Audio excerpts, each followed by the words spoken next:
လာပါတမ်ပန်နီဘလော့ YouTube channel မှာကြိုဆိုပါတယ်ဒီနေ့မှာတော့ငင်းမှုတွေဘာမှပတ်စဝါအလွယ်ကြီးကြီးလေးကိုပြောပြပေးတော့ပါမယ်တရားရောက်ကိုပေးခြင်းလိုပဲဖြစ်ဖြစ်ပတ်စဝါမိသွားလိုပဲဖြစ်ဖြစ်ပေါ့နော်QR code ဖမ်းမရတဲ့ဖုန်းတွေပဲဖြစ်ဖြစ်ဘာမှပတ်စဝါအလွယ်ကြီးလေးကိုစိတ်တွေပဲပြောပြပေးတော့ပါမယ်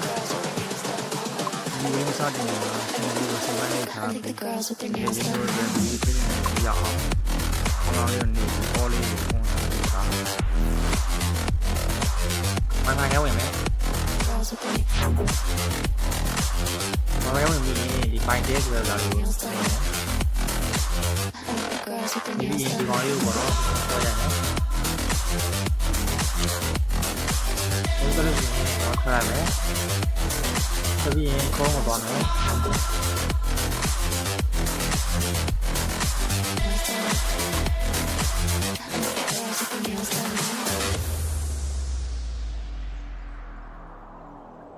ုးနဲ့ရောက်လို့ရှိရင်ကျွန်တော်တို့ဒီညာဘက်တောင်းက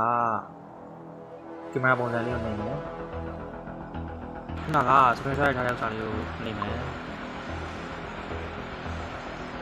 ကားတန်းဟောလို့ရလိုက်မယ်ပေါ့နော်အောက်ကိုဆွဲချလိုက်မယ်ဒီမှာပါနောက်ဝက်နေမိုင်းတဲ့46C5 password က KCPC and answer ဒီလိုညကြီးဒီမှာလည်းဒီလိုနေကြည့်လို့ရပါတယ်